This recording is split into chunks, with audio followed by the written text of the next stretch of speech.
Football is more than a game. It's an emotion. Big clubs beat smaller clubs, but sometimes it's the other way around. And this is what makes the sport unpredictable and fun. Generally, we always expect the quote-unquote big clubs to win titles and perform extraordinarily well. But like I said, this sport is very unpredictable. Sometimes these big clubs not just lose games or not win titles, but also get relegated. You heard that right, relegated. Today we'll be looking at a few big clubs that were relegated in the past.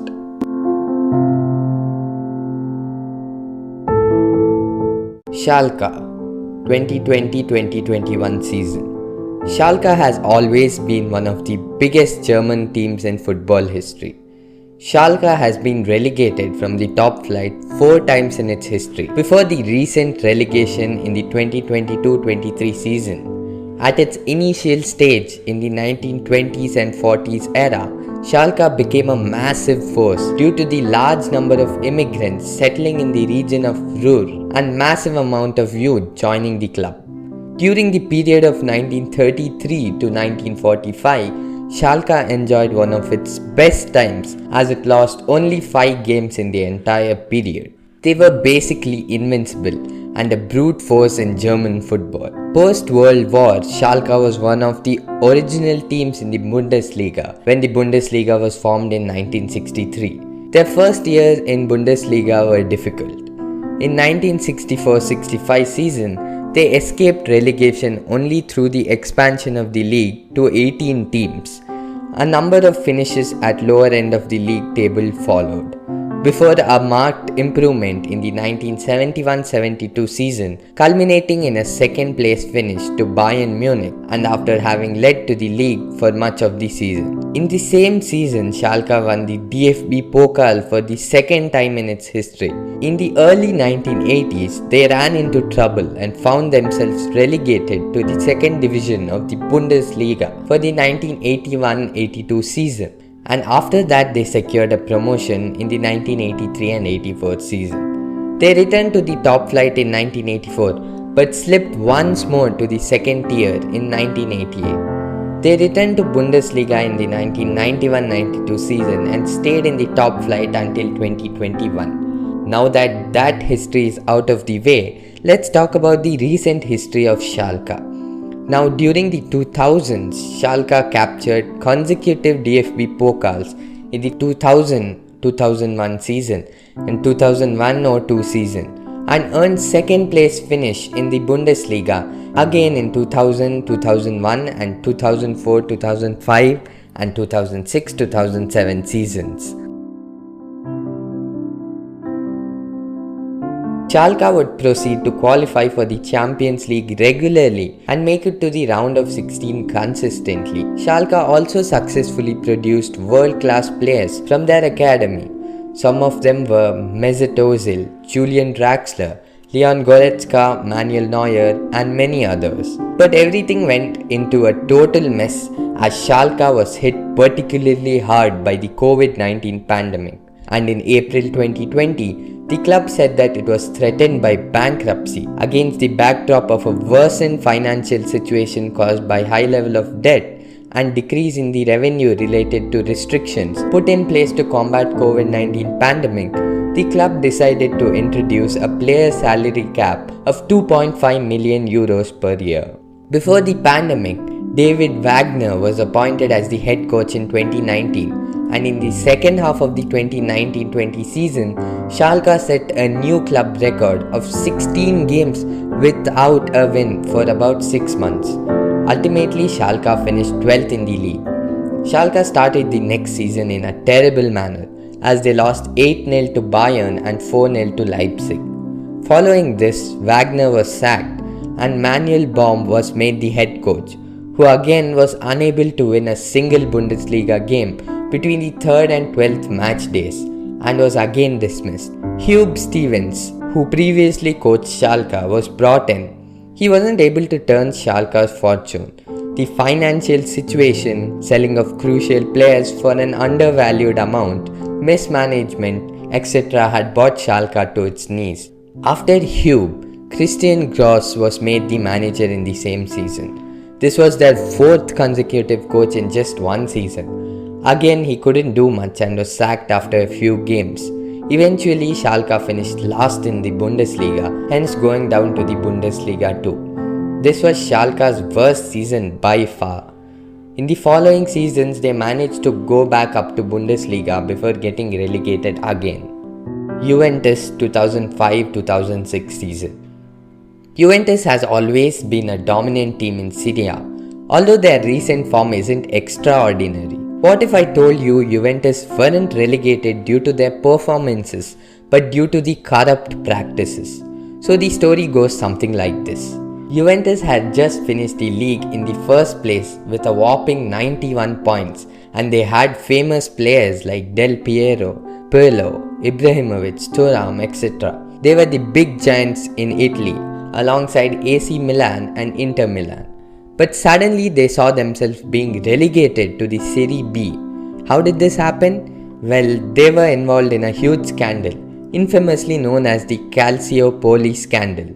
The Calciopoli scandal centered around the allegations of match fixing and illegal betting by several high-profile teams, including Juventus, AC Milan and Fiorentina.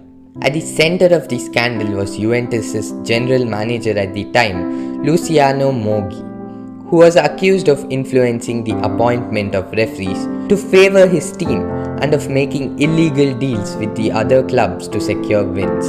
In the wake of this scandal, the Italian Football Federation, FIGC, launched an investigation which led to stripping of Juventus' 2004-05 Serie A title as well as a point deduction for the following season. The club was also relegated to Serie B for the first time in its history.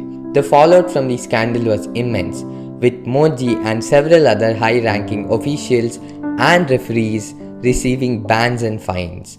The scandal also had a profound impact on Italian football, tarnishing its reputation and leading to a period of reform and restructuring within the sport. Many claim that the stripping of Juventus' 2004-05 Serie A title was necessary in the process of restoring integrity to the Italian football and ensuring that the sport is played fairly and honestly at all times. After their relegation, some players like Zlatan, Patrick Vieira, Zambrotta, Cannavaro, Thuram, just to mention a few, left the club. Some players who stayed at the club were the captain Alessandro Del Piero, Buffon, Nedved, Chiellini, Marchisio, etc. Following this, Juventus managed to top Serie B and came back to Serie A, where they took 2 seasons to adapt back before winning Serie A once again. River Plate 2010-2011 season. River Plate is one of the most successful and historically significant football clubs in Argentina and South America. Here's a more detailed history of the club. River Plate was founded on May 25, 1901 in the neighborhood of La Boca, Buenos Aires by a group of young men from the area.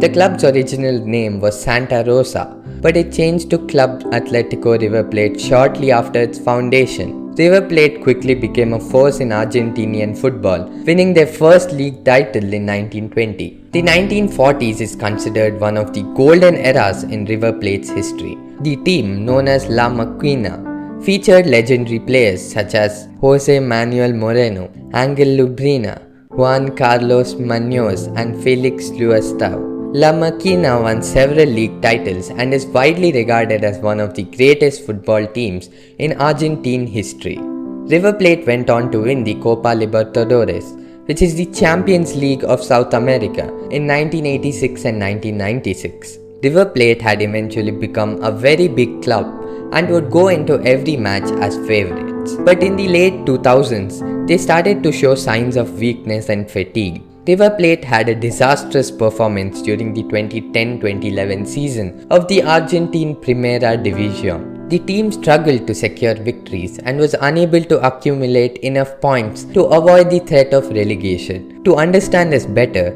let's first go through the point system in Argentina. The relegation system in Argentine football is based on a 3-season points average, known as promedio. Teams accumulate points over 3 seasons to determine their average points per game. the teams with the lowest promedio are relegated to the second division. The defining moment came on June 26, 2011 when River Plate faced Belgrano in a two-leg playoff match.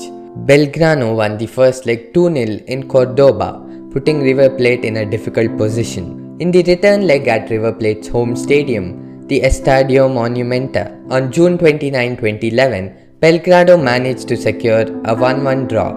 With the aggregate score of 3-1 in favour of Belgrado, River Plate was relegated to the Nacional B for the first time in its history. The relegation of River Plate was a shock to Argentine football, given the club's historic stature. It led to protests and demonstrations by upset fans. There were riots and protests by fans, and everything looked chaotic. This was truly the lowest of lows in the history of River Plate. Eventually, River Plate finished first in the second division and were promoted back to the Primera División. Santos FC 2023-2024. When you think about Brazilian clubs, surely Santos is one of the first clubs that you can think of. This is because Santos FC is one of the oldest and biggest Brazilian football clubs. It has a rich history as it hosted some of the best players of the generation such as Pelé, Neymar, Robinho, etc. After Pelé's and Santos's rise to fame, they played multiple international games. The Brazilian national team back then played with 6 Santos players: Carlos Alberto, Dalma Diaz, Joel Camargo, Rildo, Pelé and Edu. The influence of Santos was so great that the defense that played in the national team chose the same numbers that were used in Santos. Right back with the shirt 4, right centre back with the second, right centre back with number 2, left centre back with number 6 and left back with 3. Santos won 3 Copa Libertadores in 1962, 63 and 2011. They also won the Intercontinental Cups and were a dominating force in Brazil. In January 2021, Santos reached the final of 2020 Copa Libertadores but lost to their local rivals Palmeiras after a goal in the stoppage time. In the following month, Cuca announced his departure from the club and Argentine Arian Holan was hired on his place for the 2021 campaign. Holan resigned in April 2021 after a poor campaign in the Campeonato Paulista, and Fernando Diniz was appointed manager in May. He was himself dismissed in September as the club was threatened with relegation in the first division, and Fabio Carril finished the season as the manager, leading the club to 10th place. Carril was sacked in February 2022 with Argentine manager Fabian Bustos being appointed in his place. Following a 2-1 home defeat on the final match day of the 2023 season, Santos finished 17th and were to be relegated to the second division for the first time in their 111-year history. Again, bad management and poor form led this prestigious club into the mud. The stories of relegated clubs are like a wild ride in football. We've seen these big teams face tough times, but relegation isn't always the end. It's a chance for a fresh start. Even though it's tough for the fans, it's also an opportunity for teams to bounce back, learn and grow. Football's full of ups and downs, and the struggles of these relegated teams are just part of the game. So as fans, let's cheer for their comeback and look forward for the excitement of seeing them rise again.